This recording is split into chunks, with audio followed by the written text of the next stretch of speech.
I've owned these Meta smart glasses for just over a year, and during that time, I've discovered a few major tips that I genuinely wish I knew sooner because they completely changed how much I actually get out of these glasses. Now, if you've owned these glasses for a while like me, then you've probably already heard about some of these tips I'm about to go over. But if you're relatively new to these glasses, or maybe not super tech savvy, a lot of this might actually surprise you. Either way, in this video, I'm breaking down the top 5 major tips that you need to know to get the most out of these glasses. And as a quick disclaimer before we start, I'm using the Gen 1 Ray-Ban Meta smart glasses, but if you have the Gen 2s or really any other Meta smart glasses, most of what I'm about to show you will still apply. And if there's anything that does not apply to the Gen 1 glasses, then I'll make sure to call that out in the video. And one last thing I want to mention is that all my glasses are running on version 21.0, which at the time of this video is the latest version. Alright, well now that we have all of that out of the way, let's jump into the top 5 tips. Starting off with tip number 5 is to alter some of your media settings. Now don't worry, I'm going to go through this with you on my phone and I'll put the screen up here. Alright, so I have opened the Meta AI app right now and I'm going to show you how to get to the media settings if you're not already aware.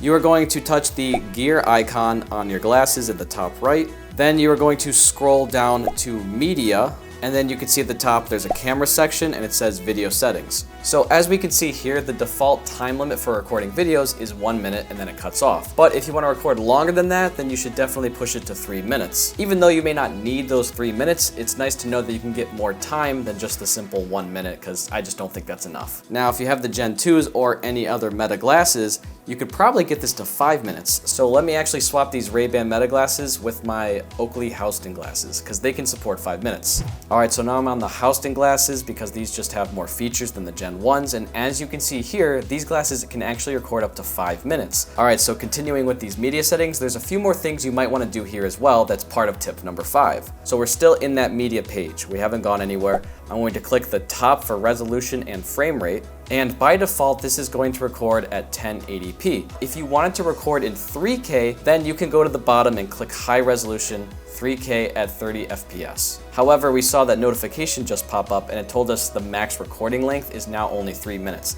And keep in mind, if you do this, it will drain more battery. Now, the last thing here in the media settings that you might want to change is video stabilization. So now we are within the video stabilization page, and as we can see here, auto select is by default chosen. But what we might want to do here is select it to high at the very bottom. Now, it's okay to leave it to auto select, there's nothing wrong with that, but I like putting it on high just so that I know the stabilization is good to go at all times. Alright, I'm going to change back to the Ray-Ban Meta's Gen 1 just because I don't think I need those Oakleys anymore right now. Alright, so now let's move on to tip number 4, which is to utilize the AI features on these glasses. So there are several different features that you can do to utilize these AI features. You can set a timer using your voice, you can set a reminder using your voice, you can do live translations. So I'm not going to go through all of that, but let's just set a reminder right now. I'm going to take off my microphone here, just put it close to the mic so you guys can listen in. Hey Meta, can you set a reminder at 11 o'clock p.m. to wash the dishes? Sure. I'll remind you to wash the dishes tonight at 11 p.m. So as you can see my phone screen, we have the reminder wash dishes at 11 p.m. So now at 11, I'm going to get notified for that. You could also use AI tools like live translations, which I have done in previous videos. My wife is Colombian, she's fluent in Spanish, and I made a video going over live translations with her. So these do work very well. If you want to see more on that, you're free to check it out. I'll link the video below just so you can get easy access to that, but I won't go over anything like that right now. Overall, you guys get the idea. There are several different AI features that you can use just with voice commands to utilize Meta AI in your glasses. Alright, so moving on to tip number 3, and this may or may not apply to you, but it is the Be My Eyes feature within these glasses. So if you're new to using the Meta glasses and are visually impaired, these glasses offer an incredible accessibility feature called Be My Eyes. Basically, this allows you to go into a live call with a volunteer who can help you with common tasks by seeing what you're looking at through the camera in your glasses. If you needed help reading smaller text on some instructions, or maybe you needed help validating that you've styled your hair correctly, then this could be a valuable tool for you. Now, I have not used the Be My Eyes feature, and that's because I'm not visually impaired, and I don't want to use it to take up some resources from somebody that could be using it who is visually impaired. So I'm not going to demo any of that, but that is a feature you can use. If you wanted to know where that is, it's pretty straightforward. I'm on the home screen of my Meta glasses. I can click the gear icon again and scroll down, and we can see all the way at the bottom accessibility. and right there it says Be My Eyes. And it basically tells you exactly what you do. You're gonna call a volunteer, and they're gonna be able to look through your glasses and help you with what you need and talk to you through the speakers. So definitely a major accessibility feature that's fantastic for people that need it. All right, that's it for tip number 3, but let's move on to tip number 2. Tip number 2 is to look into buying accessories for your glasses. Some people may not even know there are accessories for these glasses, but I have a few to show you, and I've already made videos on this. I'll also link those down below, but let me show you a few ones right here really quick. Now, some of you may not have even noticed, but I have an accessory on my glasses right now. And it could be seen as a little creepy. It just kind of depends what the use case is for sure. But right now I have an LED blocker on my glasses, and you guys probably didn't even see that. So as you can see here, you can't see the LED. Now I don't have it turned on right now. If we look to the side, now it's a bit more clear. You can see there's some kind of sticker on it.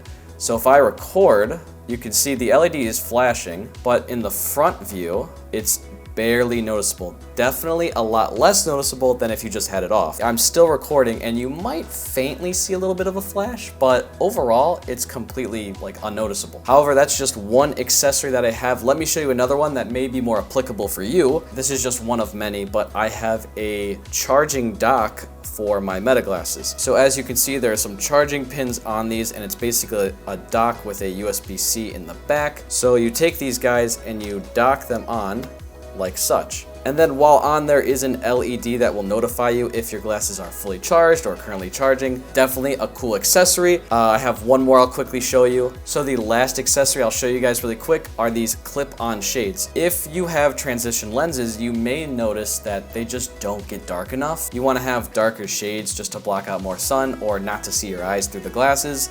These are not transitional, but I do have a clip of me wearing my Meta display glasses, and those are transitional. So those would basically be the same shade of darkness for these glasses. However, I can take these shades and clip them onto my glasses with ease. You snap them into place, and you're good to go. Now you can't see my eyes. I can use these in the sun, and these are my favorite. I've used these when I went to Italy, and the reason I didn't even get transitional was 1, because I heard that they don't get dark enough, and 2, I wanted to be able to use these glasses inside with the clear frames, or I'm sorry, with the clear lenses. So with these clip-on lenses, this actually alleviates all those issues, and it also comes nice.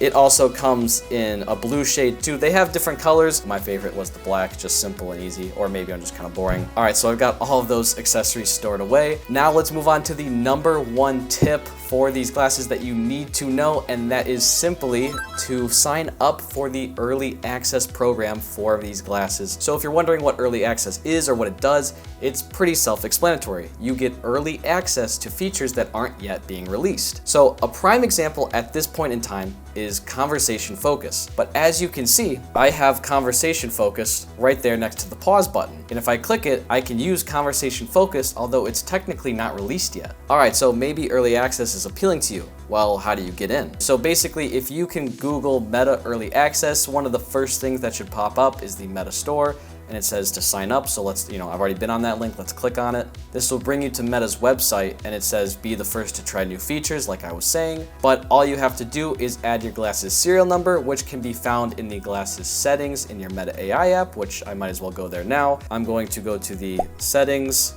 general, about, and then serial number should be right there. So then if you come back to the Meta site, plug in your glasses serial number, it may prompt you for some email or more information. Just go ahead and give that to them if you're interested, and then join the waitlist. Like I said, I don't know how long it officially takes to get into that early access program, but for me, it took around a week or so. But regardless, those are my top 5 major tips that you need to know for these Meta smart glasses. But now I want to hear from you guys. Did you guys find any of these tips helpful? Maybe you knew some of them, maybe you didn't. Are there any tips that I might have missed that you guys think are much more valuable? Let me know in the comments below what your thoughts are. As always, thank you guys so much for watching, and I'll see you in the next one.